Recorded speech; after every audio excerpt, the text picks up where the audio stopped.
మంచిర్యాల జిల్లాలో స్థానిక సంస్థల ఎన్నికల్లో గెలుపొందిన సభ్యులతో మంత్రి వివేక్ వెంకటస్వామి సమావేశమయ్యారు.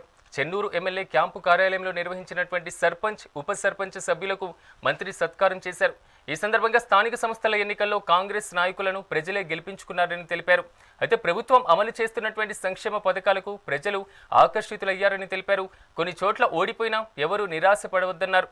ఎలక్షన్లలో ఇచ్చినటువంటి మాట ప్రకారం అన్ని గ్రామాలకు నిధులు ఇస్తామని స్పష్టం చేశారు.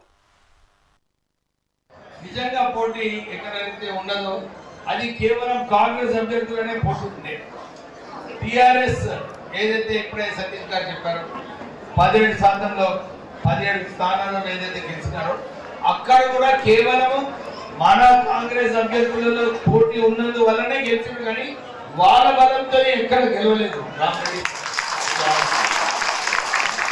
కేవలం మన ఇద్దరు క్యాండిడేట్లు ఉండడం వలన మనము చీల్చుకొని మనము టిఆర్ఎస్ అభ్యర్థిని గెలవడం జరిగింది. కానీ వాళ్ళు టిఆర్ఎస్ ని గెలవడానికి ఏ సీటు కూడా గెలిచే పరిస్థితి.